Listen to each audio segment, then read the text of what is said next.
Oh, I know, right? I walked in, I was like, it's my name. Oh man, I got one. Yeah.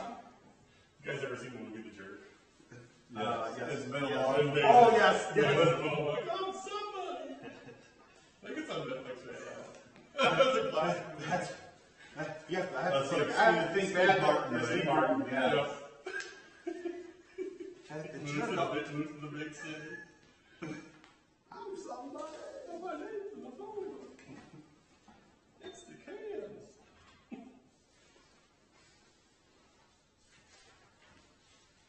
This should be our forum, so we can get started whenever you're ready. We got a couple doorbells. Yeah. Well, you're going to Kelly too, so. Chelsea said she was stuck at work and probably we should try, I'm sure. Okay. Right here, your name's right there. We got names. Find your name. I'm all alone. There's no one beside me.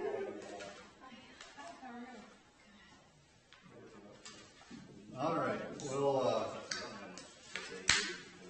we have to motion to call it. No, Just scrap it. No, just call it order. all right, we'll start. Call it to order. The meeting to order. The first thing on the agenda is to approve the agenda. Is there anything to add? Okay. Everything looks good? Wait, Kurt told me last night that he talked to somebody who might be willing to train umpires. Oh. A new member of the Legion, so we could maybe discuss Should we that. add Yeah, that? so let's add it. That's great.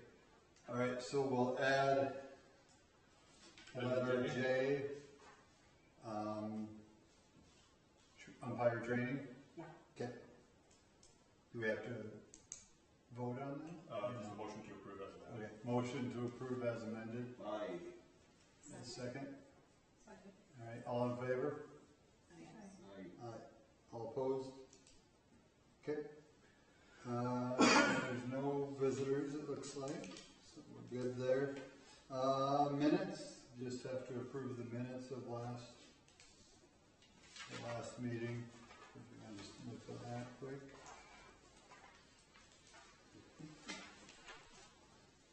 I was doing so much reading. I don't remember which one I I feel read. like I should have been on time today. Hey, I was on time. I was here Sunday just because the app said Sunday. But I knew we didn't have it Sunday, but the app said Sunday. And so I'm sitting there and I messaged him. I'm like, do we have it? And he's like, no. And I was like, it's Wednesday. I said, I thought so, but the app still said Sunday. You don't have minutes? Yeah, I don't see on that one either. It's just all memos. But they're probably right. Well, if you want, I can pull them up on the screen. What do you need? Can we skip that part for now, or Or I can go print them off. Yeah. or you can bring it up? That's I fine. can put them up there. Yeah, you just have So, 3 new members? 2 new members. I don't know if you've been around long enough for this, but all the agenda items, everything for these agendas is on our board doc site too. So all these memos, all that stuff. We try to put that stuff up probably 3 or 4 days ahead of time. So since we're now putting all the documents on there, if anybody wants to go and look at the board docs early and see the items, you can at this point. And no, don't change it.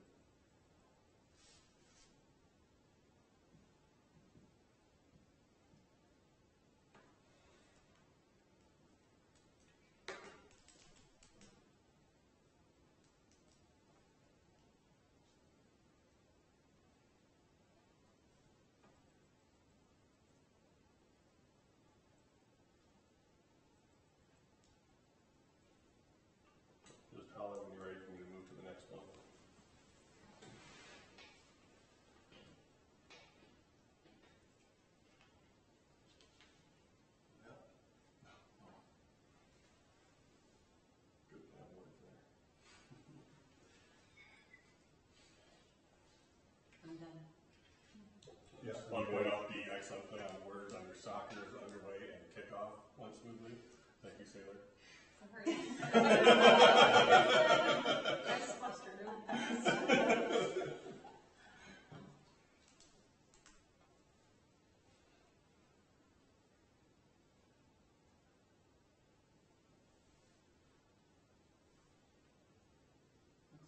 Looks good.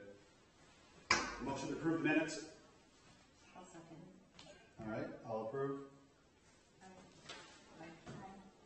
Any, All in favor? all in favor, sorry. All opposed? All right, that passes. All right, next we've got, Trey has a report. So a lot of my items are going to be on the new business, so let's talk about the ones that are not. Fall soccer concludes next week on the 21st. We've had 2 weather cancellations, cold and wet, windy. Thoughts are maybe to try to start a little earlier next year and maybe end the last week. We're last week 6 right now. Maybe have a game or 2 before holiday, Labor Day. Yeah. Maybe 2 weeks before that, or a week before at least. Gonna continue. When do we start right now? We start after the first Saturday after. That's been a challenge in other years too, the late weather. And I think we talked about maybe trying to move it up already, but then we decided not to. Does that sound right? Yeah, because of the holiday. Because it was too late to Right. probably But change. break it up. Maybe there's at least 2 Yeah, look weeks. at- I think at least 2 weeks before, so it's not 1 week Yeah. and then wait a week. Right. Dakota Lions T, they start practices in August, I think. Yeah. So I'd say maybe try for 2 weeks. Yeah, I think if you do, I think that would be, They're back in school at that point. Yeah. And then we'd be done like a week and a half ago. Yeah. From right now. And that is a challenge, like we wait until after the soccer season to winterize that concession stand for the bathrooms and everything. And, I mean, there are some days where we are, Iffy. yeah, we're on the edge. What would camping do to that? Are there a lot of people that camp those last couple weekends too? And would we, Possible. I mean, it wouldn't matter, we'd still have the kids Right. that wanna show, but we might have lower numbers maybe, I don't know. It's possible. But, okay, Again, cleaning and organizing the equipment room, storage room, here soon when soccer comes to an end. And the last thing I really have that's not on new business, it's kind of new business, so I was brainstorming some future possible program additions like youth flag football, adult flag football, and then adult indoor volleyball, adult indoor pickleball, yes. and indoor basketball league youth through adult. Just some ideas I was brainstorming, which we'd have to work with the school on those indoor ones, but It would probably be hard with gym time.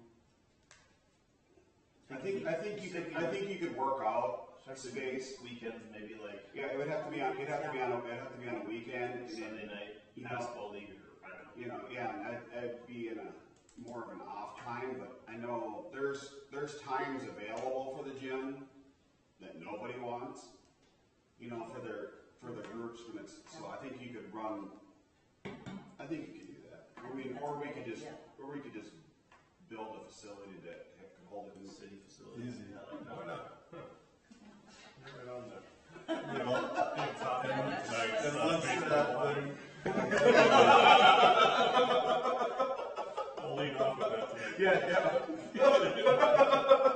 once the auxiliary gym gets done too in a couple of years, that's. That'll help us too, yeah.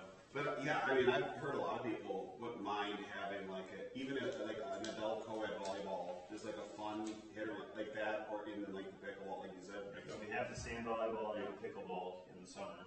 You know, Can I offer another suggestion that might never happen, but Okay. wiffle ball?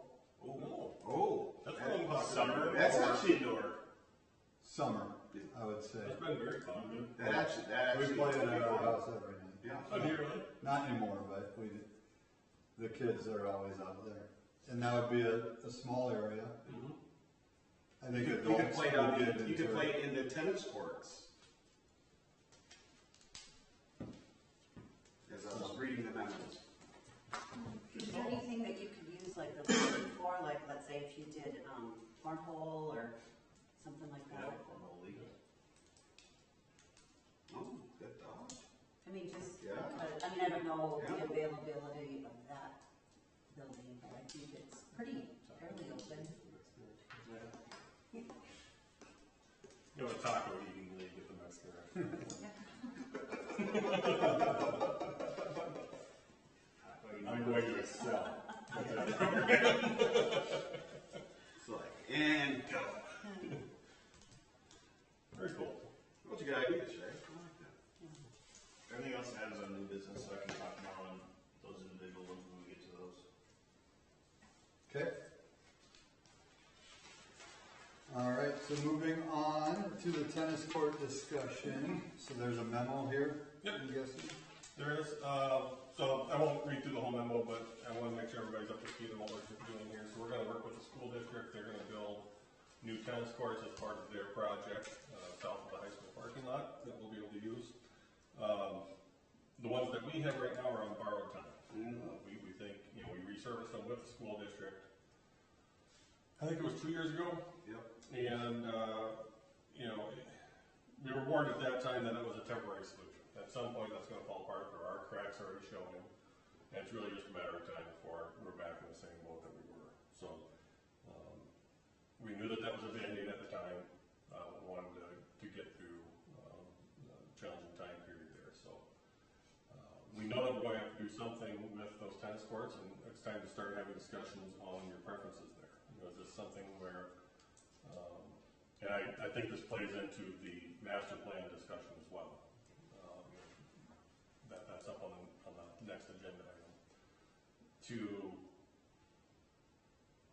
I think it's time to start discussing what the board would like to see happen with that space if it is not tennis courts, or would you prefer to keep it as tennis courts and somehow hope for a miraculous save on the surfacing? One thought I had with that is, because I've been going through and looking at a bunch of different park areas a lot of people have, and a lot of parks have an ADA. It kind of looks like a baseball field, but it would just be like an infield that's like ADA. It's a miracle field. This is like a miracle field, and so that way people with wheelchairs or anybody can play something. And so that would be, you know, it'd be nice to be able to offer something like that. That would be a great spot, 'cause it's right in with everything.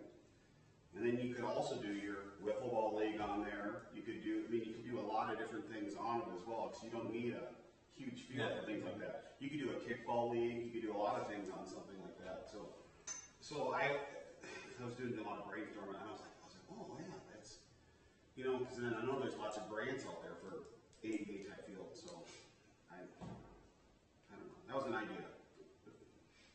I like that idea, but I also like the idea of keeping it a tennis court of some sort, because I think to have kids walking across the highway to go play on the other courts, it just seems dangerous, and it would be nice to have something in town for pickleball and all that stuff. And you could probably make something that could multi-purpose, where you could have, like, one corner could be your home play type area, but then if you go off to the other side, then you have a tennis court. You know, I mean, I'm sure you could do something.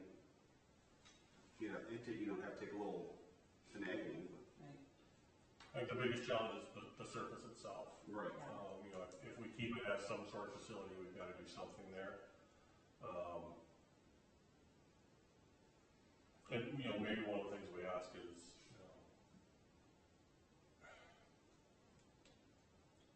did everybody see the tennis proposal from Stockwell? That was a few months back. Yeah.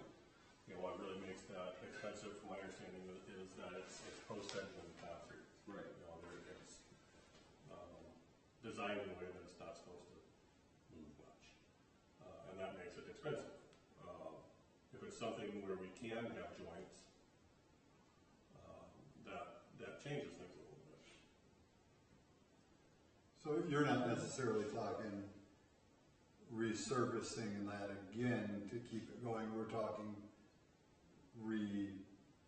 tearing that out Tearing that surface and out. starting over. Yeah, most likely the Okay. base as well. I was gonna say, cause 30,000 every couple of years doesn't sound, Not very appealing. Right. yeah, okay, that makes sense. And if you're not, and the reason why it had to be that certain concrete with having like the high school stuff, it had to meet certain requirements.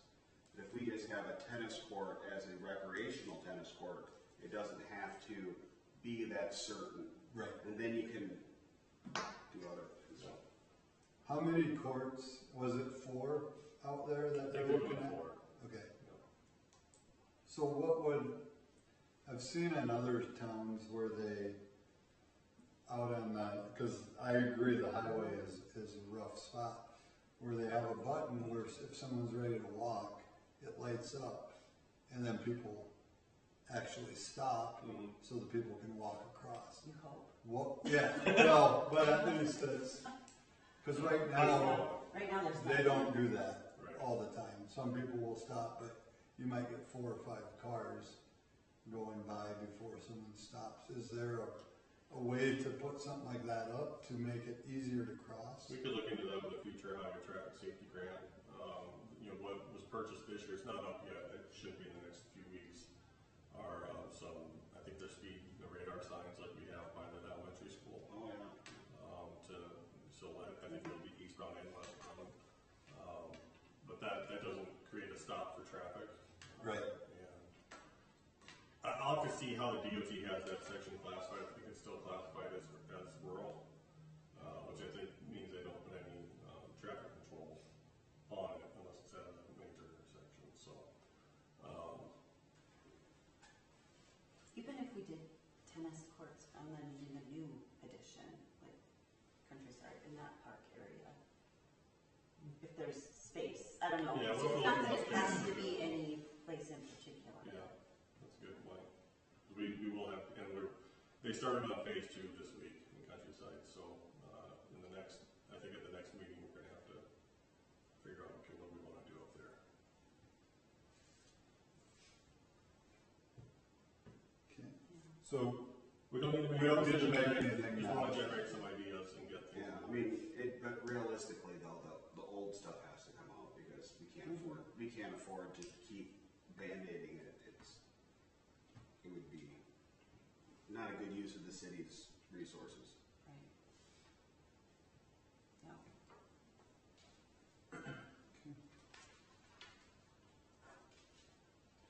So we'll talk to that in the future probably. Oh, what's the timeline on? It's just I a don't have general a idea. timeline on this. I Okay. just know that when that is open, it's going to be time for us to. I don't want it to just sit there, Right. and be idle. So. Okay. All right. Anyone else? Are we good on that item? Okay. So, All right, so let's move on to item B, review sample park master plan. I'm going to pull this up, so bear with me.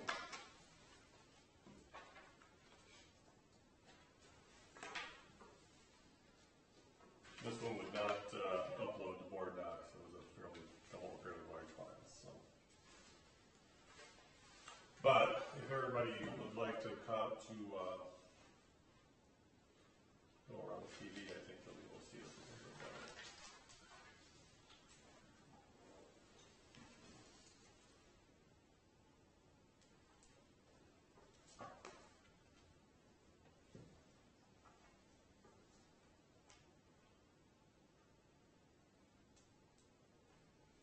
So this is the Western Park Master Plan from 2015 is when this was proposed. So up in the, can everybody see okay? Up in the northeast, you see that parking area, that's where the pool is now. That play area would have moved, so Park Drive would move north a little bit from where it currently is. I'm lost. Let's get up I'm there. trying to figure out where Here's camping, the camping area. Just the camp. So the real one is here, Oh, Main Street's on the right. Main Street here, Okay, okay, got it. Elm Street here, Highway 44 here. Okay. So Park Drive is currently here, and it comes over right about here, and shoots north, and then out like this. This makes it a more gradual curve, and ends it, going right through where those planters are, Okay. and in Bell Pals. So this part of Park Drive essentially goes through Bell Pals and where the current parking lot, or pool ends. Yeah, so the pool right now would be right about here, this footprint. So baseball field is still where it is now. Then this is shifted, so right now you've got softball. No, those are It's the same. we just don't have a third field. No, they're going the wrong Wrong way. direction. Same spot, just Yeah. flipped. This looks like it would come in around. No, the field is here. Oh, yeah, it's, So they're hitting this way. yeah, instead of the this way. field's in the same spot, Yeah. it's just the home place. Exactly. And then an added field down here with parking, stormwater detention. This is a city right of way here, so all of this is potential for a street at some point. Yep.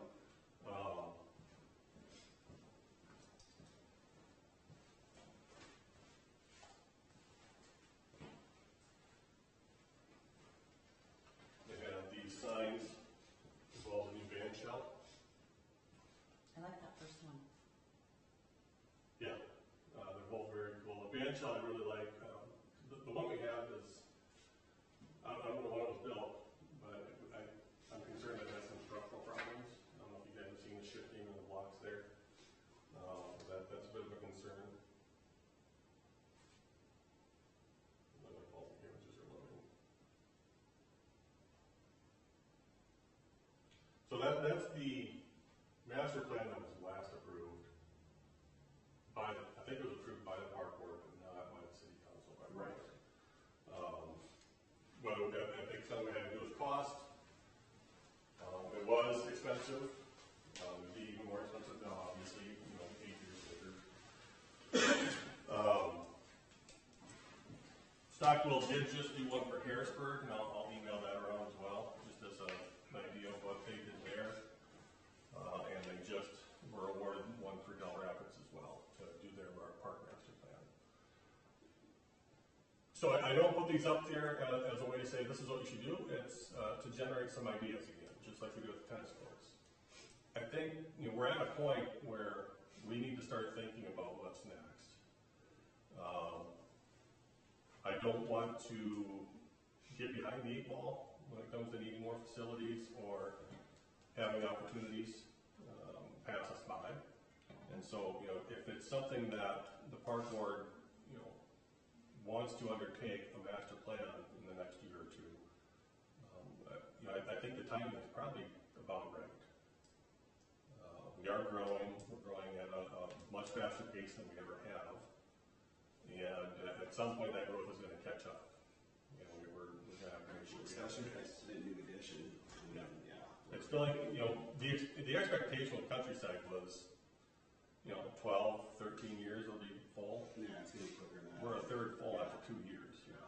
So even with, closing, slowing down the last year, it's still happening quickly. I really like how the fields are all turned, how they're all that way, and with the extra field. The ability to bring tournaments in, have everything centralized. I mean, you can be very attractive of that park. And then you don't have the chaos that is everybody trying to park on the street and like 6 parking spots that are diagonal. Yeah, if I could encourage one thing, it would be to think about parking, Yeah.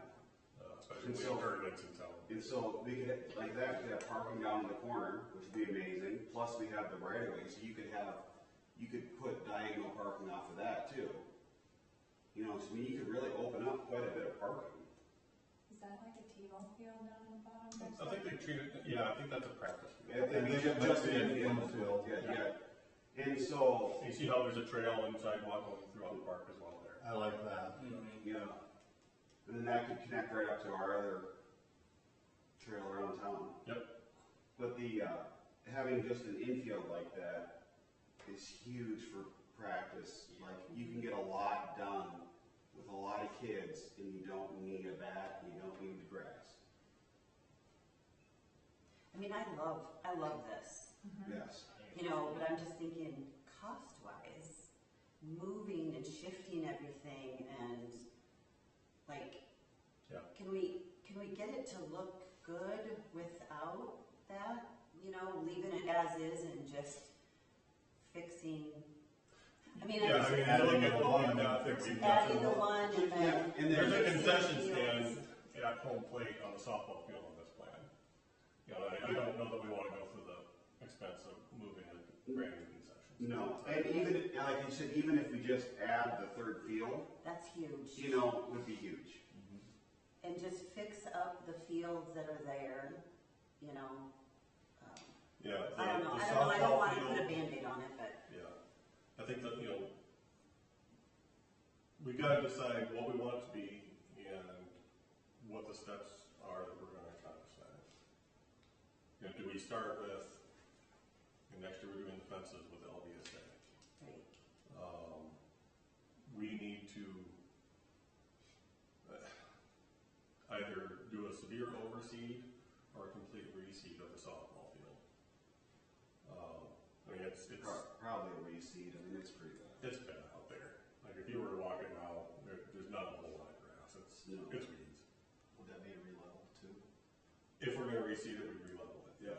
That'd be You good. know, we got rid of that lip in. Right, that was huge when we did that. Yeah. Yeah. Was that 3 years ago we did that? We added Yeah. all that new acre line Yeah, to the new. and we extended the infield out another like 5 feet, I think it was. Yep. And there was plenty of acre line just in that lip, if we was honest. And, but that alone was huge, but then it really opened up the sight lines to how bad the outfield was when you didn't have a big lip to look over. All of a sudden you're like, oh, yeah. The other thing we have to consider on the softball field is drainage. Yep. When we reseed and regrade, that's the time we put tile in. It's also time to put irrigation in.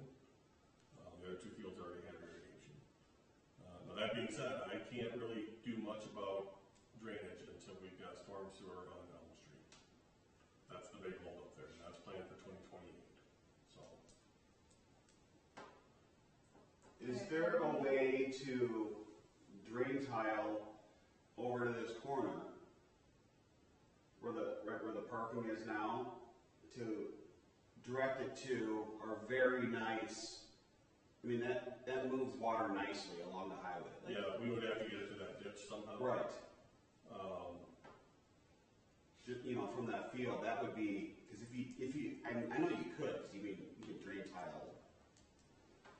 So, but that would be something to think about too, and then you could connect that drain tile in on any future buildings in on that, because you're gonna have to obviously deal with drainage when you're downfields down there in the lower part too. Yep. Part of that's gonna depend on how that was designed, how that ditch was designed, and what kind of drainage calculations DOT did when they built that. If they don't have, you know, the capacity for a large event, that they may not allow us to Right. drain into that. Right.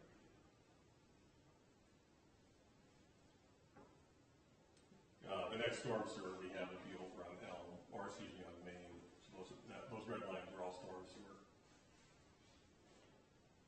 Is there, I mean, I don't know how feasible or realistic, but is there a way to have like a big pond somewhere and it all drains into that pond and that's part of the, Yep, that's feature something of the we, park? you know, kind of, you know, throwing darts at a board kind of thing.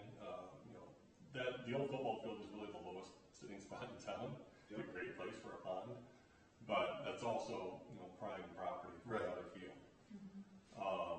The master plan that I have up does have a detention pond down there. but that wouldn't cover all of that Well, so drainage or? if you look at what they've got here, they've got, see that green and blue? Where it says stormwater? So all around that perimeter of that field and the parking lot would be Oh, stormwater yeah. detention. Yeah. All this here. That's a lot of space. which that could solve that issue. Yeah. And you could still do that right now. I mean, that area wouldn't change any, you're not gonna put something right there.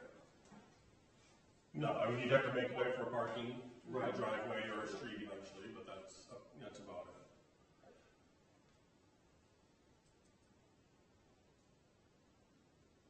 So essentially, were you suggesting that Stockwell could redo this for us?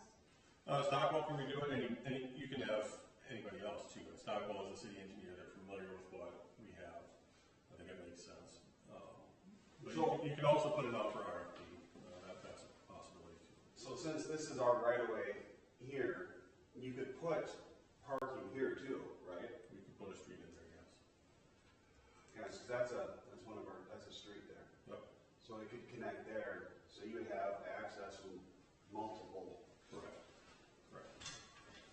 Yeah, so this is, the way it lays out now that is designated as South Cedar Street. You see there? Oh yeah, there you go. That little gravel area from Elm to the old football Concessions, field, yeah. that will never get any bigger. I mean, that's just the way that is, right? We can expand that. I mean, I don't know that it's necessary, I was just curious. Well, it looks to me like 66 feet. Oops. Too many buttons. I mean, I suppose if you have the main one coming from 50 the feet. highway, then that's just kind of a, It would be a narrow street, but it's possible. I mean, you can definitely make it better. right? Yep. Yeah, I think it's awfully good, the approach. I think the time to do that, again, would be 2028 when we come through on South Elm Yeah. and we'll tear everything out. So that would be the time I would go and say, all right, let's do the approach and, we're not putting anything else there, let's make it a street. Right. We don't have nothing else that's gonna go there. So put in a street, put in a sidewalk, curb gutter. So like, when we look at a map like this is all done in like increments probably? Yeah, It's not, I mean, cause I've seen, T's bigger, but they put in 6 fields all at one time pretty much, but this is not probably. It depends on what your funding source is. And so what is the funding source? Grants still? We'd have to do a lot of fundraising to do something like. Okay, so private. Well, the primary sources that I would go after are going to be the state's Land and Water Conservation Fund, Wellmark Foundation, Minnesota Twins. Chevy Baseball's been a good supporter of us over the years, and then Legends, Sacred Highway Legends. So do we have money now to where we can improve on the existing facilities, those 2 fields with reseeding them or whatever you guys are talking about? And just cleaning up that whole area and then Redoing while we that out. fundraise for the improvements of the football field? We can make Can we incremental do that improvements, yeah. first? Yep. So I think that falls under that beautification stuff that's Yeah. on your priority list. Yeah. Yep. Even starting with like the sidewalk between the 2 fields to the concession area. Yes. Like that whole center area Yes. really could use. Yeah. So landscaping, the sidewalk, that hydrant needs to, the hydrant itself is on a side hill and the curb stop sticks out of the ground. Yeah. And I've seen a couple of kids just about eat on that thing, so. That little shed in the middle of nowhere. Yeah. All that can go. I would It used to be I would like for that shed to go away. Yeah, there's a lot you can do Yeah. in that Yeah. little area Yeah. to really make it look nice. And if we have, at some point, the new dugouts, and that'll look Yeah. really good. And then the football field will be, And to get by, years or whatever. so one thing I was looking at too is they make it's like an artificial turf setup that you put behind home plate. And so your home plate area would be a turf. Because our biggest issue on both of those fields is home plate collects water. Yep. So you have this artificial turf that sits on the top, you have a rock, gravel underneath, so then it disperses, you know, it doesn't pull, but then it's a turf. And it would last you until you did something else. It's not super expensive. It really is a few $100s, you know, like $500-600 for one of these turf deals. And it's got the home plates painted on it, batter's boxes are painted on it. You don't have to do any of that. They're good all the time. So, you know, when kids are sliding, I mean, the whole plate on the softball field gets dug up so quick. I mean, the amount of kids popping their ankles and they're sliding in, you wouldn't have any of that. So, I mean, there's lots of different things we could do to make it decent for now until you did something. Right. We do have, so at home plate on the big field, we do have turf there. And it does take maintenance, yeah, because especially the batter's box. But they have ones that you don't put dirt over. They have ones that are at the top. Yeah. And so, And This one doesn't have dirt. No, this is pellets and sand underneath. oh, on the baseball field. Yeah. So, I mean, there is still that risk, but it's fairly easy to Yes. just staple down new turf and have some sand and some pellets. Yes. And baseball field having older kids might wear and tear a little more than. Yeah. Yes. And they're using metal cleats, and they're, I mean, all these things that you don't see with the little kids. Okay. So I saw that too. I was thinking of different things to make it good for a while until we can figure out something great. Do you want me to ask Stockwell for an estimate on the park plan? Yeah. Especially, I mean, we're putting the play area in the same spot, right? But the pool's in a different spot already. Yeah, they'd have to come up with something different, because I mean, our concession stands in a spot already. Yeah, there's stuff that we've done since this. And if we're looking at tennis court, what we're doing there, the road might go through that. It looks Yeah. like. Well, the pool's where the tennis courts would be. I think that's the Yeah. band shell. Well, both. I mean, Yeah, a little bit both. A little both. And then that, what's the red there? The event lawn? Yeah. Yeah. Which that would be the band shell. No, event lawn would be the. Yeah, that's band shell. Yeah. And you can see it there right off Park Drive. Yep. One of the things that, you know, wherever we have the band shell too, we have to consider parking, given the age of some of the patrons there. Yes. I mean, it works that they park where they park right now, but it's not ideal for us to have vehicles all over creation, so. All right, Okay. well, I will ask Stockwell for a quote or an estimate. Perfect. All right. Next, Westerman Park Playground. I actually sent Nate a Facebook thing that I saw, but it was, so in Rock Rapids where my nephews live, they just put a brand new park, but it's all fitness workout equipment. And I was like, so if you had like a section, so it was all like outside things, so, but it was like fun, like, and I was like, oh my gosh, that'd be a great idea. Kids can play in the park and actually do something, you know, to make themselves better. And you don't have to go to a gym, you know, I mean, there's a lot of cool things you could do that way. And so I was like, that would be a great idea. Endless possibilities for playgrounds. I mean, I talked to Byron Youngquist at the band about, you know, a musical playground, because there's outdoor musical instruments you can get. Yeah. I think that would be kind of cool to have someday. So it doesn't have to necessarily be a big dome or a spider or even a climb-on system. We could have like a cool, fun, like park there. Being that we have a climb-on one over on West Evergreen, we could turn this one into a, you know, like an interactive. So there's full play systems, there's modules, there's themes. I mean, there's so many things out there. I think one thing I want to do is get, you know, some of these catalogs. They're all electronic catalogs. Get those out to you to get some of that discussion going. But we need to, you know, we want to get that going next year. Yes. And so, you know, I've started writing a couple of grants already. We budgeted $50,000. We know we're going to need more. some of these vendors actually will match what you have on their systems. So, you know, since we're doing 50, they could give us another 50 and make that a heck of a system. Yeah, a nice. I think we spent 30 to 35 on Westerman. I think it was 30. I think 30. Sounds about right. I'm sure that's gone up by now. You know, maybe to 50 or 55. But that should give you an idea of what we can do here. So I'll send those catalogs around. But if there's feedback between now and the next meeting, just offer it. Yes, I'm not going to write a whole lot of grants in November. I'm not. As I said earlier, I'll be camping for quite a few days without any access to email anyway. So,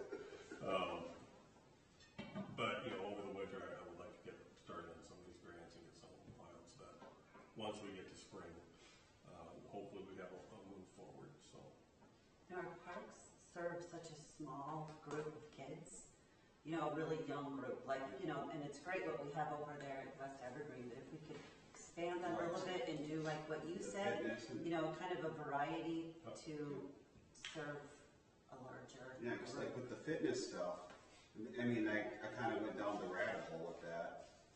And, but like if you go over in some of these other countries, like there's like tons of people, adults, that's where they do their exercising. Right. You know, it's a nice day out, they go to the park, they do their, and I was just like, oh, gee. I mean, that sounds fabulous. a lot of those playgrounds are targeted to like 5 to 12. But there are some out there that kind of expands that age range. A lot of them do incorporate those fitness components. Where did you say that was? Rock Rapids? Just your standard swings, you know, every park should have swings, you know, but if there's other things What are you saying, sir? A simple thing, there's like permanent cornhole. Oh, yeah, the cement cornhole boards, Does not take yes. that much room, it could be long. Okay, cool. Yeah. Anymore, really. The cement ones? Yeah. Yeah, I've seen it, yeah. So, Mostly bringing bags. and then there is there's a cement ping pong table, like I was thinking it too. So it's like, it's concrete permanent, it's like a concrete ping pong table, concrete bean bags and stuff, so you don't have to, until like the net concrete, I mean, so none of it is, yeah, so it was actually, We're going to watch those horseshoe pits get used. They're pretty rough shape. I don't know if I've seen anything. I have never, maybe during the 4th of July, I might have seen some people over there, That but sounds about There right. might be a Maybe. tree, there might be a tree growing in the cockpit pit too. oh, really? No. There's a pretty big root in there. Really? Absolutely, yeah, but I think so. I did notice that you should have sand added to it next year. Yeah. So. We got it. Unless they got rid of, it was a decent little root coming out. When we look at playground equipment, does that include like the surface underneath it too? Yes. Okay. We need to consider that. I think we did the natural mulch on West Evergreen. I don't think it would be a bad idea to look, especially if we have some swings and those kind of things, to look at the rubber mulch. That's Yeah. But it's about double That's the up price. some like the stuff, like the school. What do you guys have? Yeah, it's really nice. Yeah. Especially if you're gonna have like monkey bars. Yeah. And I'd say no to monkey bars, Ankle breakers. yeah, wrist breakers. Oh, my kids love monkey Fun. bars. No. Yeah, Everybody- All about the monkey bars. That's all they want to do. Always. I mean, they can't touch it. No, Yeah. no. They love it anymore. Okay. Alright, any more on that? I think we're good. Alright, next, letter D, recreational trail expansion. So we're at program expansion. Before we skip to this one. Oh, No, we're on the trail. Sorry. yeah, Summer. The recreational trail, trail. the one above Sorry. D. Yep. D. And that, what he typed up looked good. What was in the memo, from what we I talked about. mainly just, Yeah, so we do have a master plan that was adopted. Oh gosh, it would have been before, what came first, Highway 17? Was that the first part of the trail? Had to be. Because I did the 44. 17 would have been the first one, so this is probably from 2016 or 2017. It hasn't really been updated since then.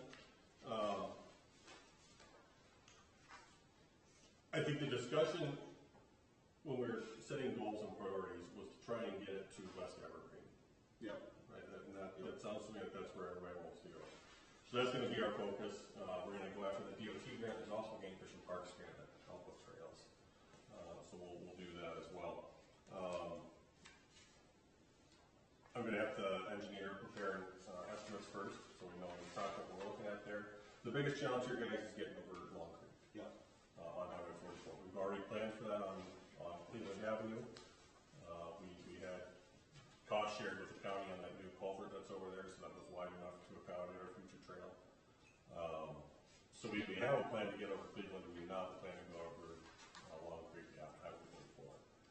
So that's going to increase the cost quite a bit, I'm sure. I'm sure there are multiple options, but just being a DOT program, there's going to be standards that we have to fit for. So, question I have is, instead of going over it, can we go around it? That is an option. Because that would be, then, I think that would, it wouldn't hurt anything to have a fun little quirk in your trail there anyways, but, and then you'd have access if people wanted to fish or whatever they can, you know, I mean, they can get on that side of the creek too, Yep. versus that. So to do that, we, Cleveland and 44, over here. So trail ends right now at Blaine, right there. And the reason it ends there is because the DOT, when we got that grant, they didn't want it ending at a dead end. Yeah. They wanted it to connect to another system somewhere. So the challenge with getting it around Long Creek is that we don't own anything. Oh, okay. The DOT would let us use their right of way, I assume. But outside of that, we would have to talk to Long Creek Park and get permission to go along the eastern side of Long Creek. I don't think that's terribly likely based on what their plan has, but it is an option. Okay. So how do kids get over there to like go fishing right now? They might Yeah, not I- be able to They do might, it. or they go across the highway, they go down the highway, kids are on the highway all the time. On the bridge It just there. freaks me out, I mean, there's So dangerous. those trucks are coming from the other side, and these kids are walking down on the highway, and I'm like, That scares me. It would be cool if it went by there for fishing and stuff. cause you could then develop that kind of, then into like a little fishing area, you know. Is that something, I think we want the fishing area on Highway 17, in that little swampy area. It won't be deep. yeah, Clean that out. when you think about, I don't know, the 17 is not as highly trafficked, it's not as high speed. Maybe this wouldn't be the area to have fishing in it, but, I mean, There was I that think we whole should life out put there fishing this summer. somewhere, yeah. somewhere close. So, yeah, first step is to get an estimate from Stockwell. I'm planning on it being 2 phases based on how large this is. But I think we can make a case to get that process moving along. And at least find out potential cost of. Yep. We did, when we expanded on Boynton, I think that was, I'll say 650,000 to do that. It's a 10-foot trail minimum, and that was 2,200 feet, I want to say, give or take. So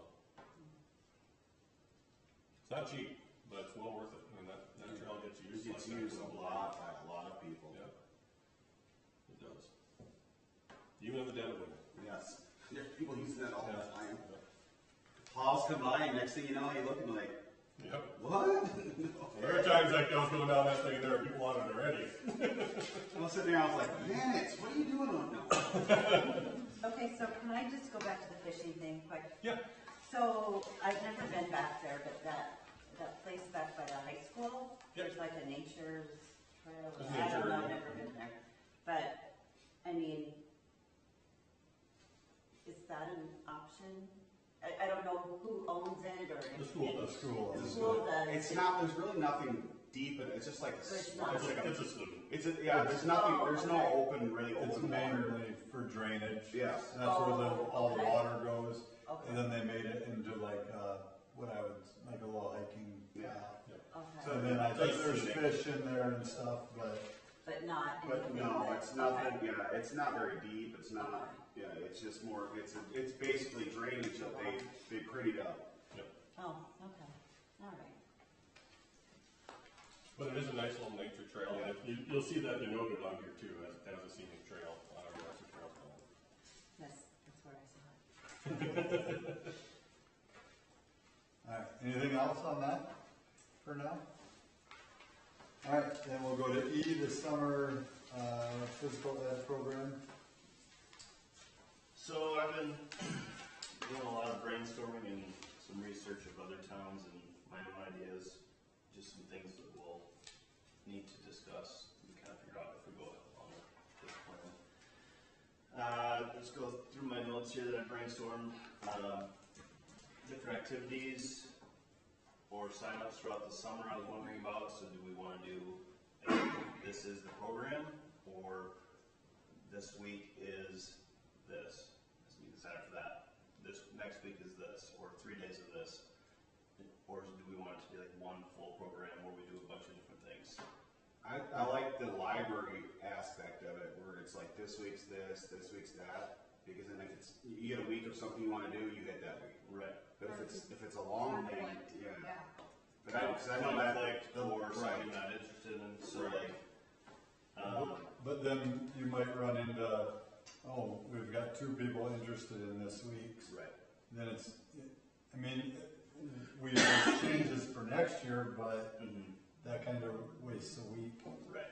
would be my thought. But I get the other way too. Yeah, you don't know until you try it. And you might only have 2 people sign up, but, you know, because maybe they don't know what to expect, but then, Could you do like More a people will get pre-registration next where year. if you don't get, like with Girl Scouts, we always had a pre-registration. If we didn't get X amount of participants and it would say that right there, then that event would be canceled. Oh, Yeah. Oh, that's a that's a good good idea. idea because then, yeah, Yeah, you have your buffer. you didn't hire someone to Yeah. teach this for a week, then no one shows up. Right, that would, And I think a survey going out, like what are some interests, even before they register, like, and then put 20 things down, and we take some of the, you know, the more popular ones, and then maybe we tailor it to certain interests, you know, like yeah. some people may be interested in this, that might be their way of being involved in summer rec. Right. So we still maybe use some of those, but, I mean, I think a survey would help garner interest in where we go with it. But if you're gonna do a survey though, based off of our other surveys done, we need to give them options. yes. Yes. We don't wanna do a blank survey out there and give this one Yeah. different. And so that's maybe where we come up with, What we can. or trick, you know, what we think might be good, and then they'll blow it up and, you know, it'll be all 20 different things, cause I don't know anything. But, I mean, but anybody has the pulse on fun things and Lennox kids. Trey's probably. Trade one. Right, yeah. Have you guys heard of this, geo-tracking or something? Okay, this is like something new that was brought to my attention just the other day. So I haven't looked at a map, but is there people hiding these little? I don't know. There's a few places in Lennox. Now, there were a lot of people that did it during COVID. Yeah. Yeah. It was really big. And when everybody was out of school, nobody was, everybody was working from home, and it was an easy thing for some folks to do. So I think there were like 3 or 4 spots in Lennox, if I remember right, that had little geocaches that you could find. Okay.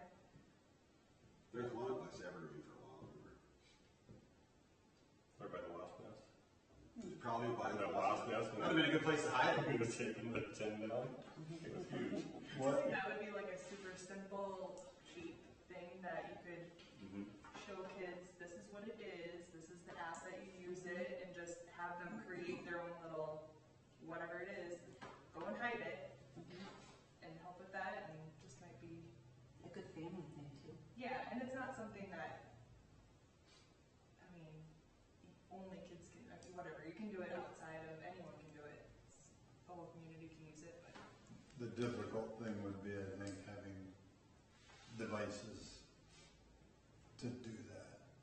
you know, if we're talking in parks in the summer rec, they'd either have to bring, I mean, depending on what grade level we're talking, I guess. Right. But I'm just like envisioning like the leader of the group, whoever's like leading the class or the activity Oh. would have an iPad or something like Mhm. that, basically.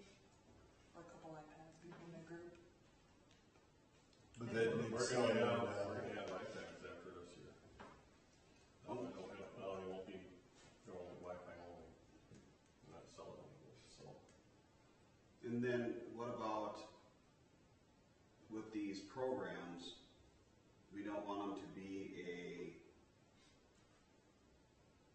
or do we want them to be just drop your kid and go type thing? I think you might have to be. I think So then you have to, make sure that you have enough Right. yeah. supervision. I think a lot of the stuff I found online was like 10 to 1. Yeah. 10 To me, it breaks up the kid that's sitting at home Yes. playing video games. Now they have something to go do because they don't always, Right. they're not always self-motivated. No. So to me, that's the point of the program. Yeah. Then for the Park and Rec summer camp program, I thought if it was just one program we signed up for, whether it's a week, 2 weeks, 3 weeks, I figured after 4th of July, because kids that play baseball and softball, they're done. If they want to do that, they can still do that. But if it's something where this is this week, Tuesday through Thursday, sign up if you want, then you can maybe start earlier if it's not baseball or softball type things. But what about the kids who don't play baseball or softball? Right. So I'm saying, like, I'm sorry. if we did a bunch of different signups, we could go throughout the whole summer. Oh, okay. And that way, Yeah. if they're busy with baseball and softball, then they don't get to go that way. Right, Yeah. okay. Well, are they gonna be busy? I mean, it's probably on a weekday Right. from 10 to 1. Mm-hmm. Not many people are gonna practice then anyway, True. right? Mm-hmm. True. Game Fish and Parks has an outdoor education program as well. That I know Harrisburg is partnered with them on a few things. Okay. And they've even got lesson plans here on their website, so. Oh, wow. And that would be the same as their outdoor campus. That's their Outdoor Campus runs it, yeah. runs their educational series. And they have But it's not all there. No. Yeah, I mean it's in your own place, but yeah, they've got some great stuff. Yeah. I don't know how to get in touch with this kind of stuff, or if that would be something we'd be interested in, but when my girls were in Girl Scouts, they would have like a robotics class or camp that they could go to, and so it was always through MB. I don't know who put it on, or should I could send some emails and find out. The But library did. The library had, yeah. 'Cause I remember it was Hadley went to one. I mean, so it was a little bit ago. They probably had them since then. We should probably make sure we loop the library in on some of this stuff. And I mean, that would be fairly easy for you since you're already over there. Mm-hmm. But just make sure that we're not, if there's something that she's thinking about doing next year, Right. we don't want to do conflict. Yeah. Well, and I think if anything, merge with them. Yeah, Like, absolutely. like this is a Yeah, library right. program, this is what we're For doing. these 2 hours on Monday, we're going over the library. Yeah. Because if anything, it makes them more Yeah. accessible or advertised or whatever too. And then I have a lot of activities that I brainstorm, but also if we get it done early and nail stuff down that we want. A lot of towns have a brochure of like the whole summer, Yeah. all colorful, and which was Probably can run you guys hear one of the random activities? yeah. It's a bunch of them. I just kind of Is s'more making in there? 'Cause can be. Tennis, pickleball, soccer, art, music, kickball, dodgeball, basketball, archery, fishing, wiffle ball, dance, theater, physical fitness, yoga, track and field, bean bags, can jam, horseshoes, just a bunch of random stuff. Can jam, it's a frisbee, which could be a week.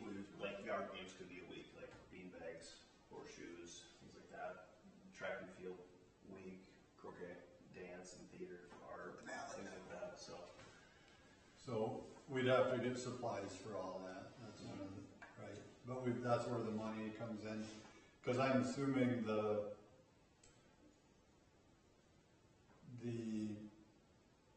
admission fee or whatever goes towards the salary of the employees? Or is that supposed to cover It should cover everything. everything? It should cover whatever we need. And probably 10% for, the work that has to happen here at City Hall Okay. to make these programs work. But, some of these things, if I would be interested in talking with the district to see if there can be some shared equipment during the summer months. If they've got something, and that would obviously be great if we bought it. But if there's little use of that equipment in the summer months, I think we got an opportunity there to protect some taxpayer dollars and not duplicate. And a lot of that mentioned is, could we find volunteers to borrow it to us? Not donate, but borrow it to us for 3 days. Yeah. Especially the first year as we're getting going to see if it's even, hate to buy, I don't know, Like beanbag. canned jam Doesn't stuff mean- and then no one wants to Yeah. play it, even though it's Yeah. fun, And that's why I kind of thought, like, if it was a whole week of yard games or even a day out of the week of the options, it could be like stations where cane jams here, beanbags here, so you don't need 15 sets of beanbag boards for everyone to do it at once. What else do I have on there? Like participants, I was wondering what ages we kind of wanted, like K through 6 or go higher. Not that high. I wasn't sure. I can't remember, I looked at tees, 6 months ago or whatever, but what do they do? Did you? I have 5 different brochures on my computer that I downloaded from sites that I can't remember exactly. In general, it was, I think the sign up, the ones that had different, like 3 days of art, these are the ages allowed for that. Or fishing, this might be 4th grade to 8th grade, or things like that. So different weeks or different signups for different ages, I think, depending on what it was. I feel like we should almost move on to 8th grade. A lot of 8th graders can't drive yet. They get in trouble when they don't have. Yeah, I was just kind of feeling out. I didn't know what. Come to think of it, those are the ones that we've, you wouldn't do it at the same time. No. You've got Yeah. older grades. So like, if you did this, if it was like a week of fishing, younger kids go 9 to 11. Yep, okay. And then 1 to 3 is the next set. Okay. That way the people running the class have a few hours of work that day, and then also that they're not getting it out every other day, that day that they're doing it.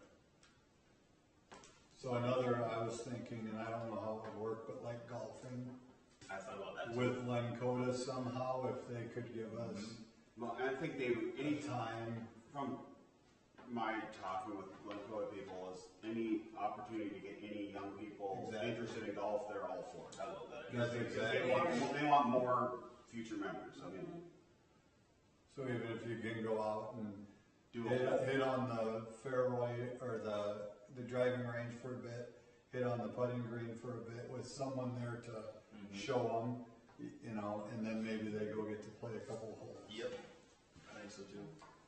I like that a lot. And I know there's golf coaches that have lots of clubs. Mm-hmm. If we. They're in my equipment store. Oh, okay. All over the place. Then for worker ideas, I thought high school students, even some teachers for some different courses that might have knowledge on certain things. Than anyone else really. And Anyone in town. I would think you could do volunteers for, like, if you're doing fishing and stuff. I'm sure that there would be people who would volunteer and be like, Yeah. right? Be like, I will worm as many hooks as you want. Let's go. Yeah. So I mean, Yeah, volunteers would be great. And then for who needs to be hired, high school students or teachers or even parents or other city members. Do high school students still need volunteer hours to graduate? I mean, I did look at.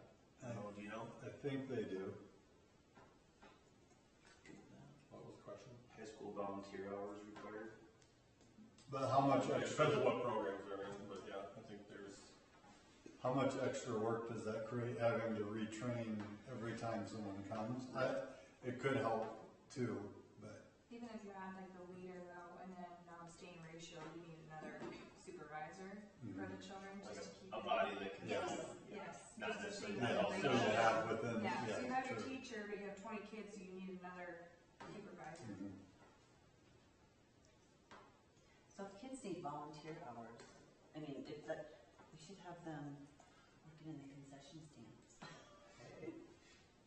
That's a really good idea. That'd be nice. That's what I'll have for right now that I think I that came up with. sounds good. I mean, I think we're in a good spot. If you need help with anything, I can help you. Okay. And I Because it was kind of something that I've thought about for a lot. yeah, so I was kind of brainstorming and looking up other towns to get some ideas and things like that, so. I think it looks good.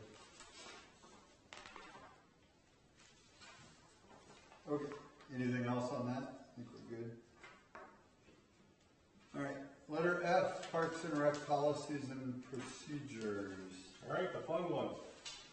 I don't expect you to read through the whole document that's in front of you, but you can at your leisure.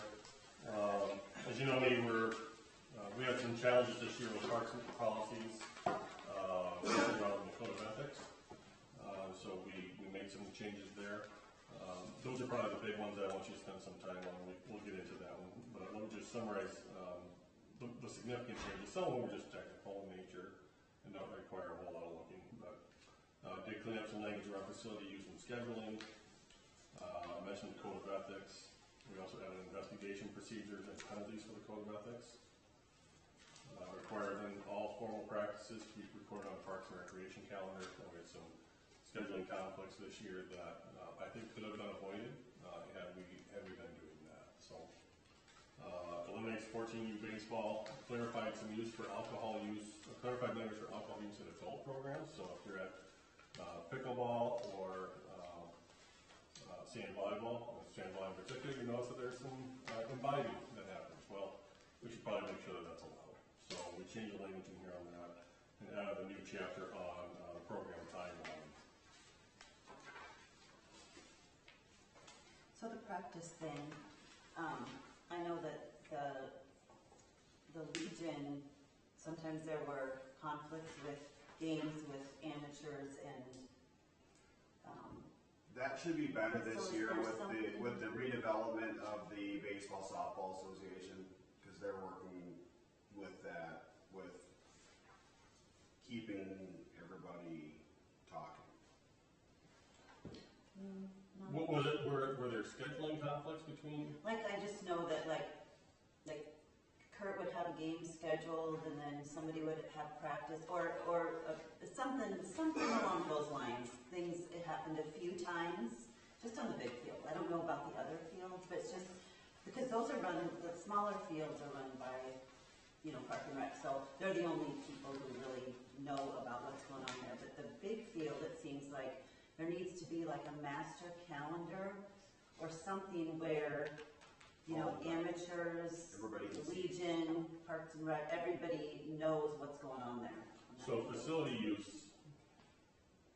and scheduling, every use of the facility should be on the calendar. Would that help or no? Since it's technically the Lennox field, they should probably have not a say, but they should be able to at least monitor that.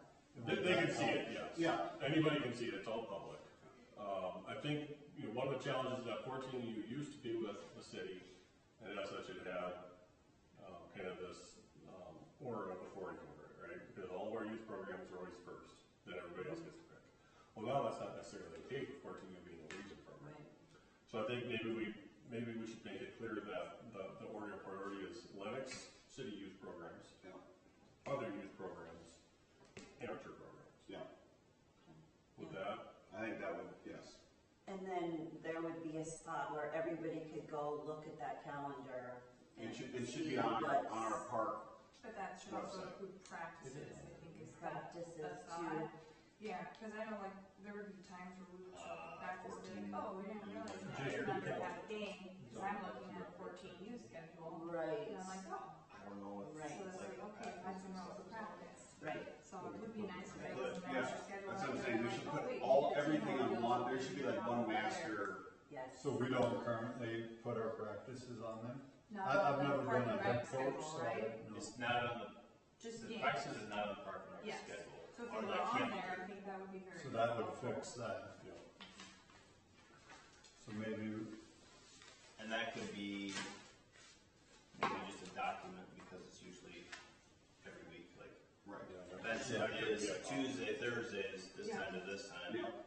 Cause it doesn't change throughout the week. Right, and that way it's out there, nobody can say I didn't know, we be like, go to the website. Yeah. You know, As long as- it would eliminate then the he said, she said, if it's down, Yeah. I'll write that down.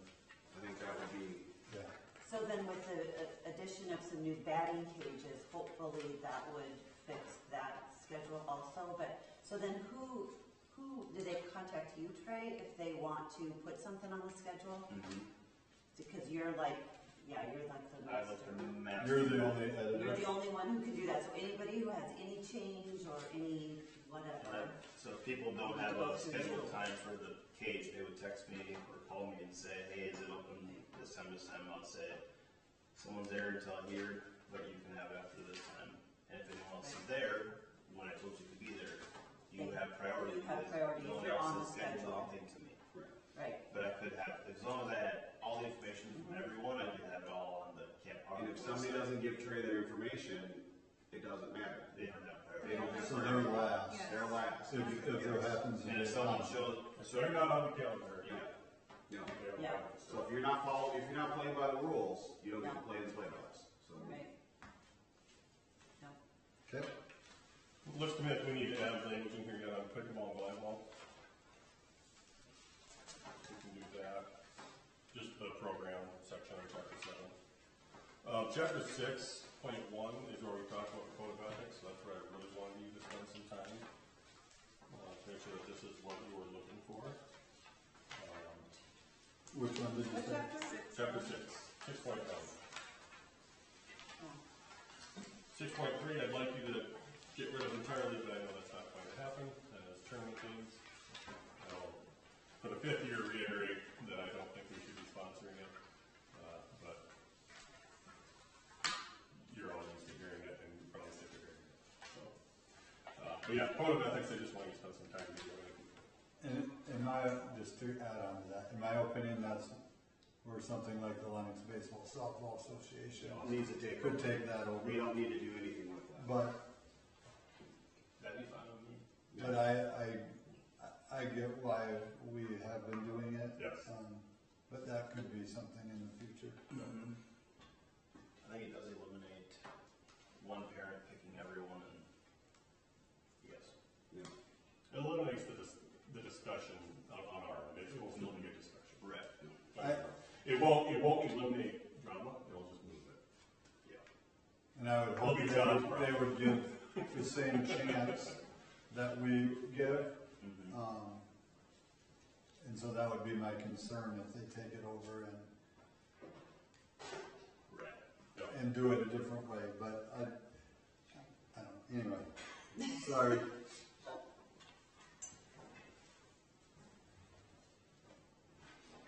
one thing on this code of ethics, because, you know, we all know that there have been issues with this, but it needs to be enforced. Like, if there's something with language or this or that or whatever, we can't pick and choose who is disciplined and who isn't. It needs to be across the board. These are the rules, period. That's why we have it. Right. Whether Can you're, we have these posted on the fields? Okay, we're gonna put it on the website. Yeah, that means been on the field, so if somebody says something, you know, and I'm there, and I'll be like, look right there, knock it off. You know, to be like, whoa, who said you should, I'll be like, right there, city code, blah, blah, blah, blah. Yeah, we can do that. I like that. Are those supposed to run through us before they get to city council, or? So how the violations, that last red paragraph there, or reported to either city administrator or recreation manager for investigation. And then findings can be appealed to city council within 30 days. Okay. My only concern was there was stuff going on at the beginning of this summer, and I didn't know anything about it besides watching the city council. So if, do you want that to run through the park board sometime? I don't know if it has to run through us, but Make you aware of the make us aware maybe. I get phone calls, like I have gotten phone calls from people because they know I'm on the park board, and so they'll call me and tell me whatever, you know. Oh, yeah. And so like I've maybe called a city council member and talked to them about it, but otherwise I'm like, my hands are kind of tied because I really don't know, there's nothing I can do one way or another because, you know. But yeah, that's I mean, not what but we it do. just it would be nice just to know if something's happening, so you don't. Yeah, because You someone can talk to them about it. someone tells me about it, and I'm like, that's the first I've heard of it. Right. Right. And Yeah. we're technically not allowing people to coach, but I mean, I don't know any of the details. Yeah. And I don't need to know the details, but I can't. Yeah, I think there's a line I want to make sure the board is protected as well. Right. And there are some things that I want to make sure that, I think making you aware that there's been a report and there's an investigation. Like a report against so-and-so, and then we don't need to know what it is, you know, I mean, like the dirty, but. Like, Yeah, because there could be some sticky situations where,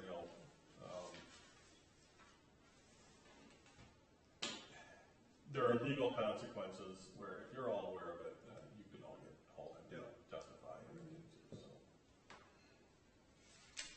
Just keep it simple so we're not blindsided, but not. Yeah. So what I've got down here, the note to provide notice to the board about violation reports and investigations. So I can add language in there for that.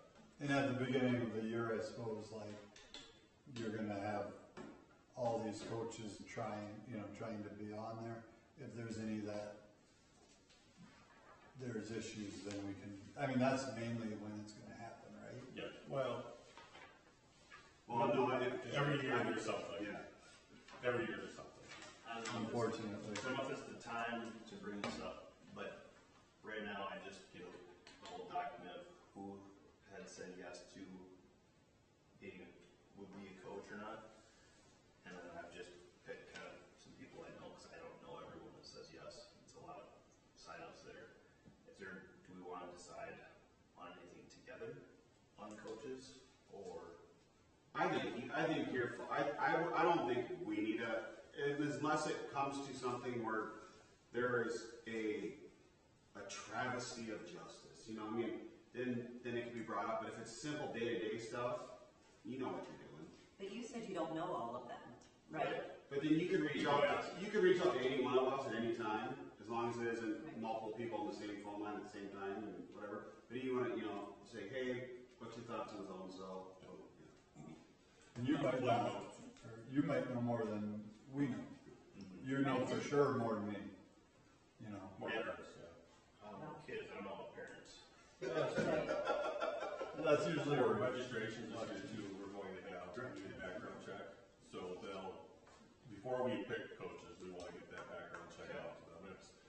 They have to fill in their information. So And then, they can know in the case that there's more people volunteering than I need for like 12 youth softball, let's say, for that reason I might Then you can ask. and then I might add to the registration, are you wanting to coach? And then also like, are you willing No, to really. coach if needed? Do you actually want to go? Right. Because I want to pick the people that want to and aren't just being nice. And, like, But they want to help, but they don't want to be the head coach. Right, like, because if there's 6 and I need 4, I might have picked 2 of them that really just were trying to help out if needed, when 4 others really wanted to do They it. just wanted to make sure there was not going to be no coach. Yeah, Could you do like a lead coach, assistant coach? Right. And then last resort? yeah. A helper outer. If we have nobody, will you do it? So on this first violation, warning. Second violation, suspension. So is that immediate? Like, you did this on Tuesday, you're done? Is that how you do that? Or do you say, oh, okay, you can finish out the year, then you're done? Or, And is it a 1 year, so if it happens in July, mid-year, can they come back next year by July? we don't want to traumatize the kids and like suddenly they don't have a coach because their coach, you know, that just, but then. Unless And they're they're like, like- unless they're they're like like- suing so them what and, do you do? It's Yeah. dramatic. just dramatic. Yeah, but I just think there needs to be some clarification on that one. Maybe a certain degree of what they did is immediate, or this one is finish out the year unless something else happens again. I don't know. But I think, I mean, these are all the rules, and I think they're all equal. I don't think any of us should have any problem abiding by these rules. No. Are there Right. any violations that should have longer than a year? Right, or does it have to go to the Right. third, so they can come back and coach no matter what? On that second, or after their year off? I mean, if it's anything Or that's is it something abuse that or we're neglect, saying? That should be. that should be That's like, all the police anyway. yeah, right, but then they should be lifetime banned anyways, you don't. But anything besides that level, I mean, it would have to then go to the city council. Yeah, they can appeal to the city council. But And again, it's not meant to cover every possibility. You know, Right. well, somebody takes a baseball bat and knocks a kid on top of the head for a dumb play. Sorry, that's probably going to the police. and then that could be permanent, even though it doesn't. Yes. Yes. Okay, Yeah, I think acts of physical violence towards kids is probably going to be yeah, okay. it's probably a deal breaker. So this is a minimum, but we can go, or like, it can go stronger. Yeah, and maybe we can put in there certain violations will constitute immediate permanent dismissal from all programs. Yeah. And then will the 1 year automatically not make you eligible for the following year? Like if you did something in the first game of the year, you're not eligible again right away the first game of the year, right? Yeah. So they'd almost be out 2 years, It'd be Right. 2 years and then. that's fine. You'd be out for the Next next following year. Yeah. Next fall To season. the following season. Yeah. Okay.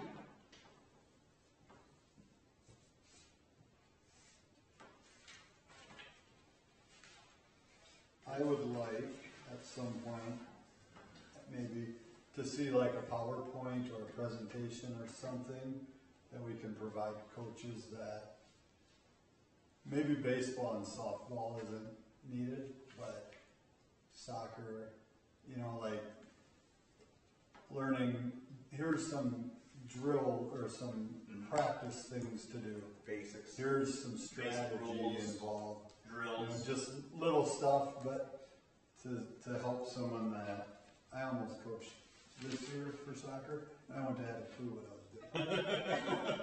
So, You'd have done great. yeah.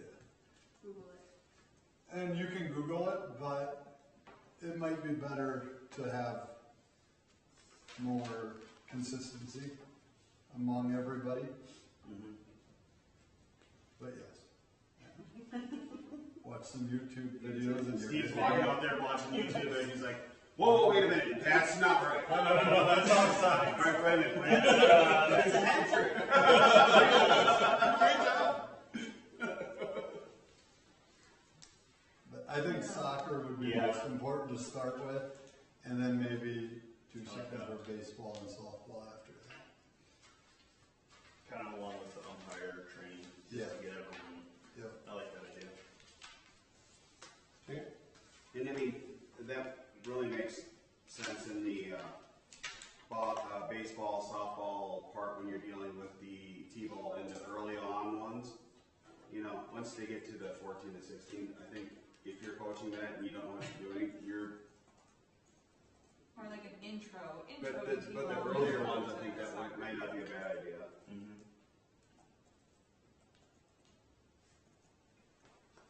All right, good. So if everybody's okay with this, what I'll do is incorporate all this into this. And Yep. I'd prefer not to have to wait until our next meeting to, Right. okay, so, Yep. I'll pull this from Monday's agenda and put it on the meeting in November, but just so we get a little more time to make these changes. Perfect, thank you.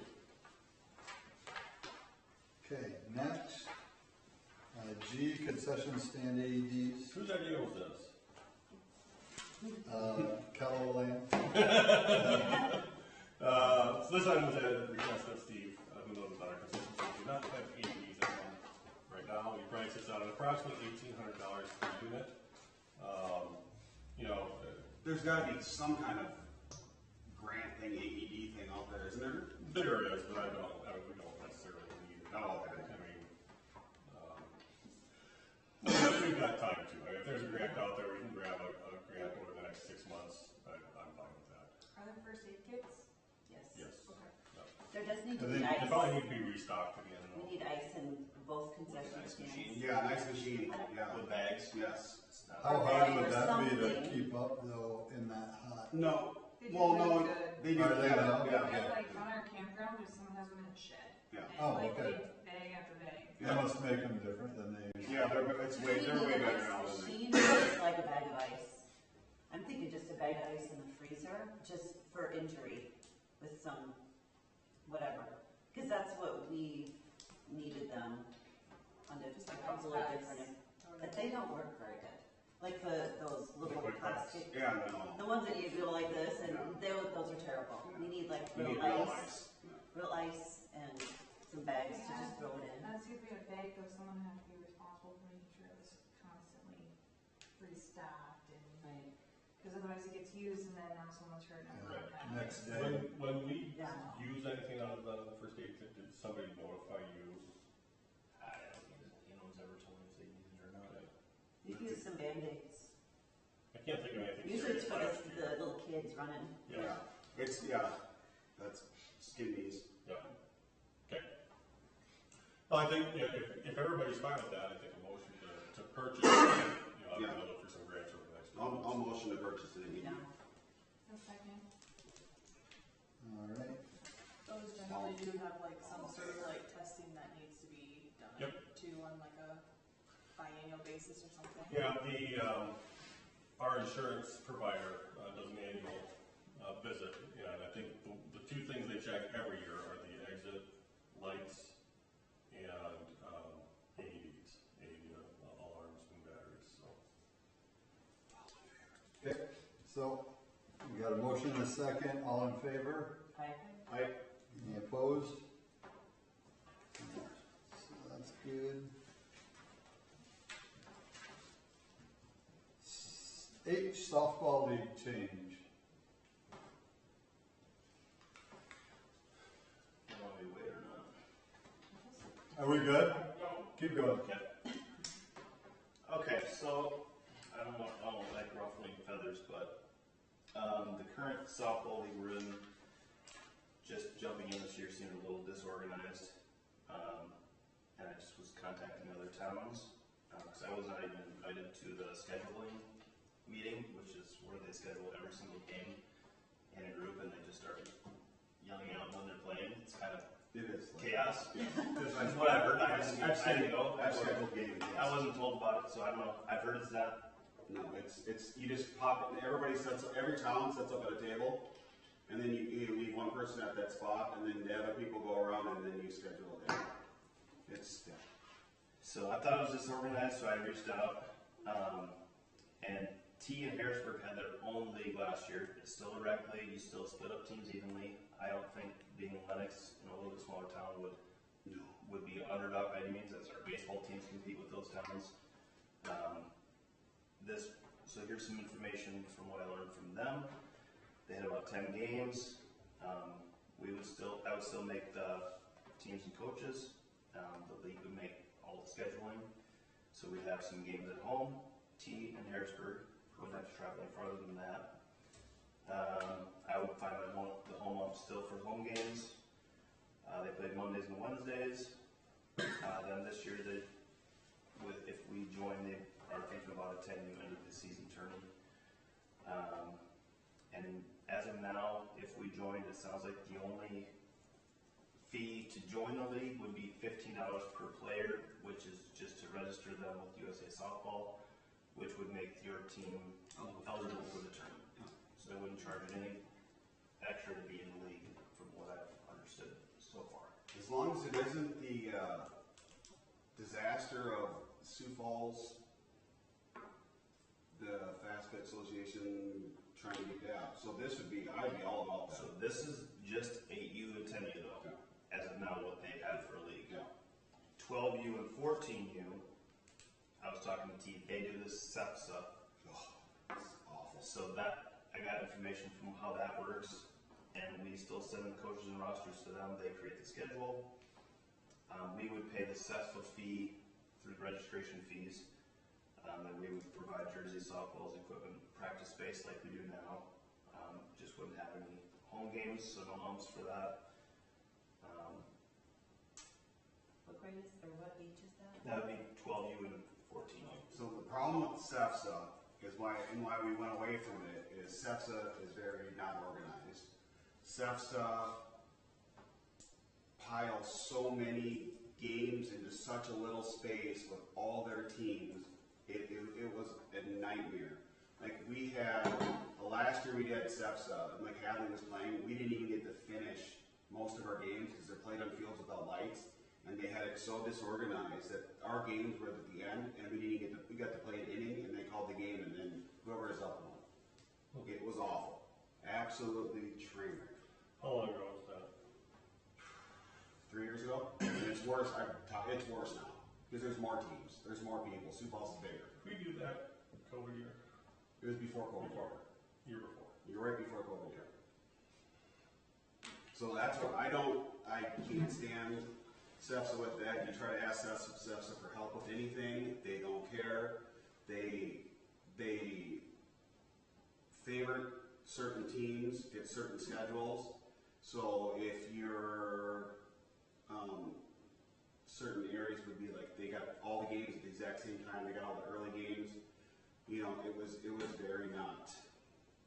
So that's the only reason why we moved from SEPSA with the other one. It was awful. It was very painful. So I don't right now with those age groups, I don't think there is because the Prairie League is also chaotic on that end. But SEPSA is expensive. Mm-hmm. It's very expensive compared to the Prairie League. And that's another reason why you moved away from it. Because it's very expensive and they don't, for what they're getting paid,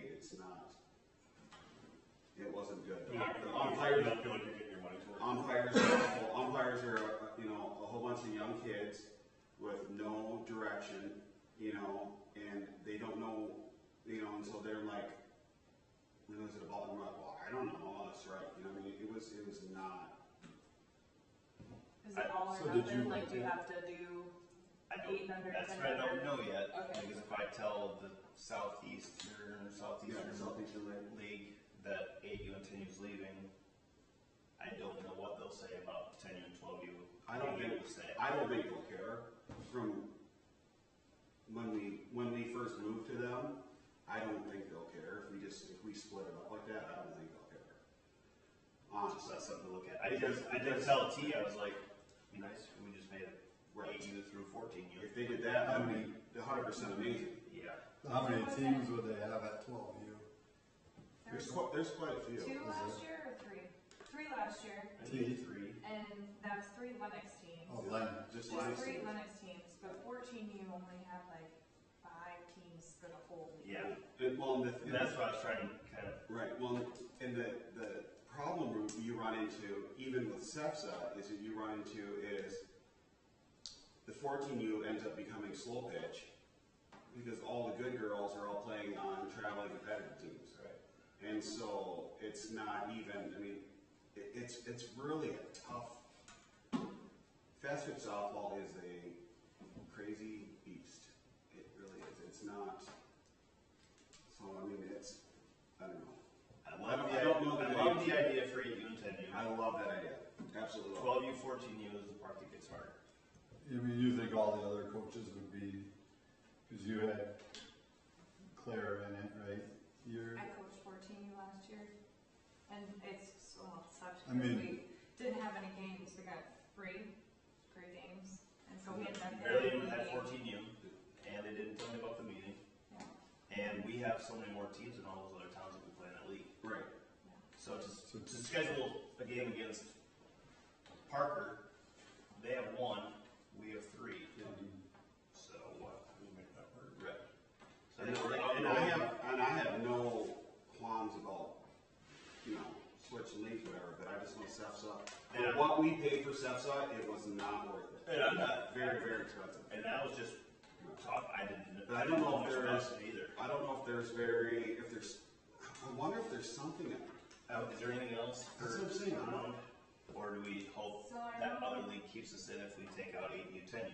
that league that we played in a little bit down in Sioux City, they had Vermillion and Nation going down there. And so as far as going south goes, I think Beersford and Irene are it, and they're inside the Southeastern League. Right. So then you almost have to go north, but then I think everybody plays in Sioux Falls. Like I wonder if that's What is, what like- West Central plays. Like Sioux West Falls Central and probably. Dells, what do they? I don't know what they do. well, most of from what it was before, is most of their teams West Central has a traveling team. So their park team then would be a traveling team, and would go to tournaments. And then Dells, so then it would be a traveling team, so they'd be like the thing. So it wouldn't go through SEFSA. So they would go through the, I wonder if it's not too late to talk to the T and Harrisburg guys and bring up doing our own 12U, 14U Right. league and Right. stay out of. the If we- schools one. I would say that if we could I can try, see what they if we say. could just try They've done a that. job of it. Seems- Yeah. Yeah. You know, And maybe, no, it's, Get competitive with 14U, because I did reach out to their coach last summer trying to see if we could just stir up a game, and he's like, Oh, sorry. He's like, yeah, I got a live Q&A in 20 minutes. yeah, well, and that's the thing is from 14U is when they really start going competitive, and it's all or nothing, and then they leave everybody else. yeah, So it's always a been a tough, tricky age group it's a for tough us. number. Yeah. It's a tough age.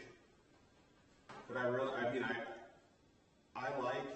would reach out with them and ask them, at least if we could even get, you know, if we sent 14U up to SEFSA, you know, to just at least have more, but if we could get 12U in the, Right. you know, that would be, That was just kind of what I was thinking. If you right, could get because 8 to 14U is the 12. tough, you know, 14U to SEFSA, then at least there's more options. Right. And from there, then those girls would have more opportunities to Yes. find a team for Right. 16U, 18U. Right. Because now I have girls that played last summer, can't play next summer, Right. don't have 16U, Mm-hmm. Right. so. And the nice thing then also is that we have high school softball. There's actually something for those kids to look forward to. Like there's actually something there where you don't have to be on one of these other teams. You can actually play for your town team, and you don't have to be selected or I mean. Qualifying for Right, tryouts. right. Yeah.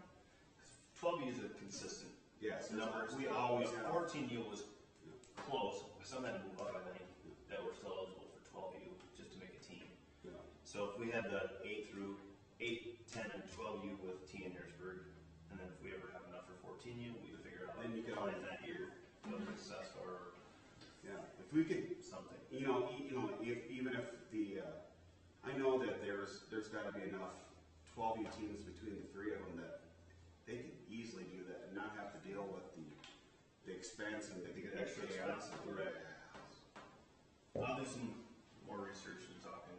And I'll help you out wherever I can. I mean, I'll do that.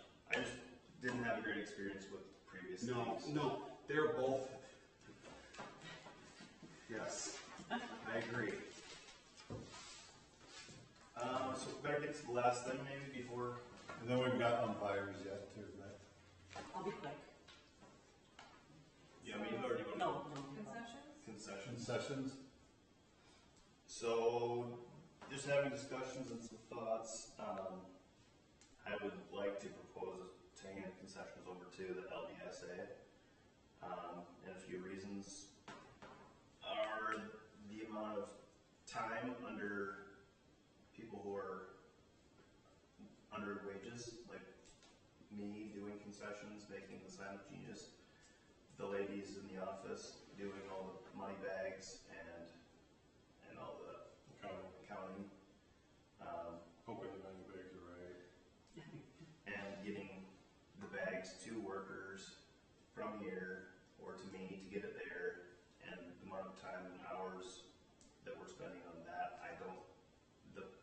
actual inventory or whatever, the account that you write up doesn't show what we're taking out of it really. Yeah, so what we monitor doesn't show the staff package. I'm all about letting them have it, honestly. They will do a good job on it.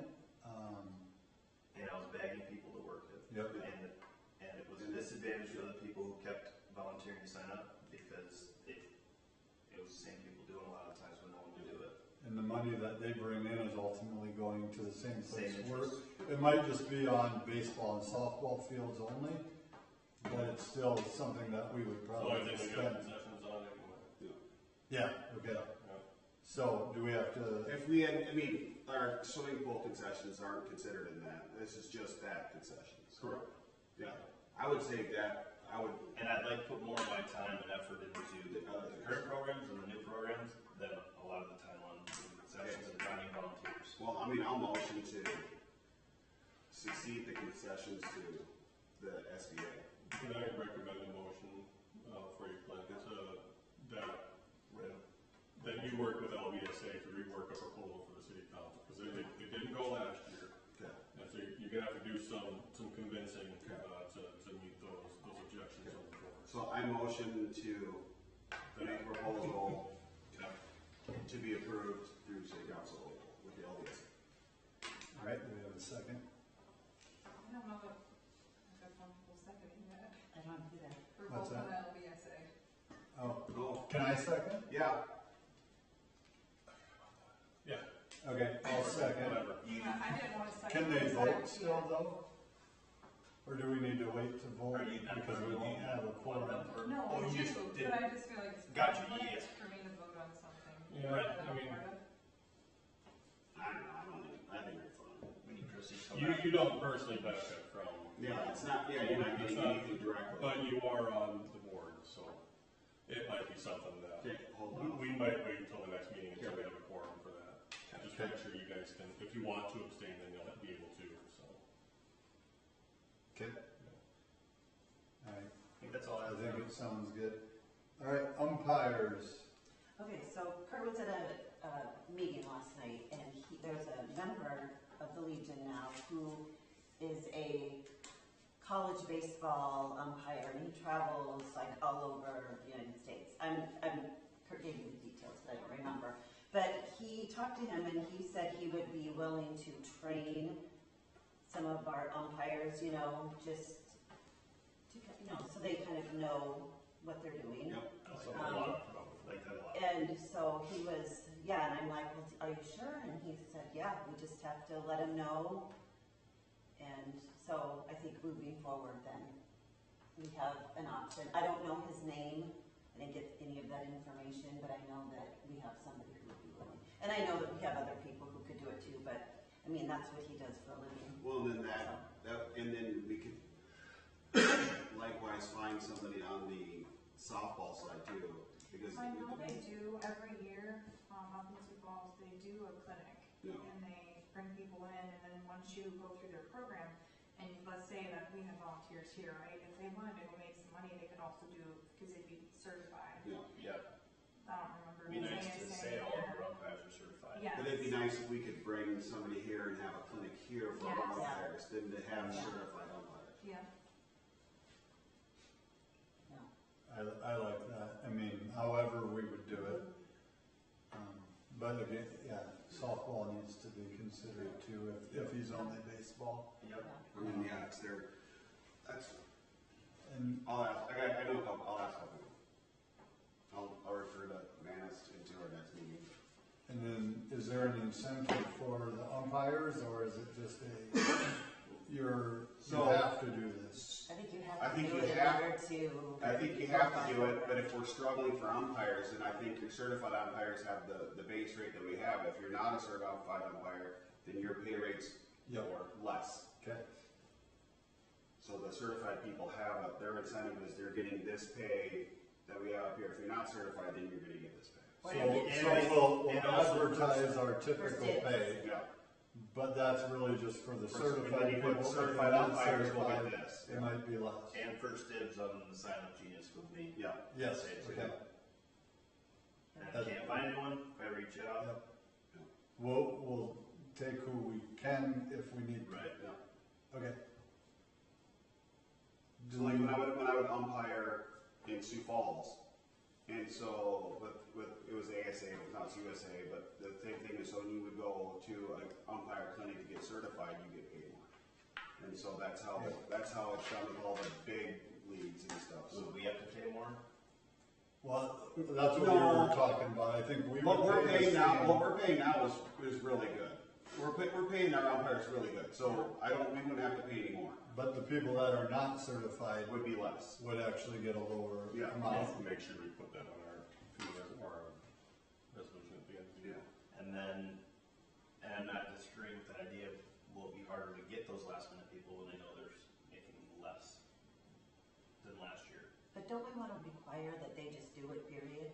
Like, can we Right. do that? We can actually put that in our Yeah. policies. Because, But what if I we're mean, not- if we have but somebody if you're just local, if you're just looking for a fill, Not having anyone at all. like getting like a fill in, you know. oh, I see. I mean, like we had Robert Berenger Yeah. umping at tournaments by the end of the year because we were short. Yep. And I'm guessing he's not going to go up and get certified. He did a great job. Yeah. He probably doesn't need it. You know, like Yeah.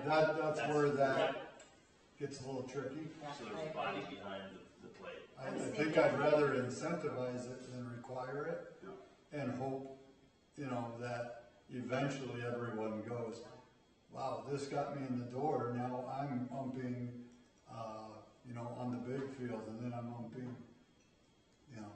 And gives them some confidence too, especially some Right. of the Yes. younger kids, you know, they've been trained, they. Because some parents are easy to deal with, Mhm. coaches and All parents. some. Stop parents masterfully handle a parent at the big of the sign. It was impressive for a while. I remember having a conversation in my head because I had a dog with me, and I was outside the fence. And I thought, oh, this parent won't stop talking, and it was just chirping the whole time. Like, I'm going to have to go in there with the dog, which is a violation of our policy. But somebody needs to shut this person up. And then your dog's gonna be running around the bases. So we'll continue talking about that. But I like that. I think that would be, and to be able to say then, you know, when we have these things that we have certified umpires and such.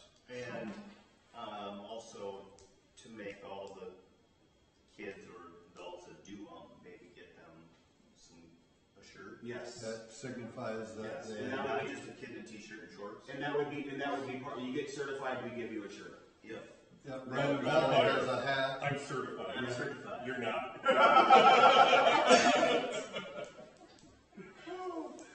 All right, okay, motion adjourned. I'll sign it. All right. Everyone in favor? Aye. Good meeting. Any opposed? Thank you, everyone. All right, thanks Thank you, guys. guys. Nate's got a live stream.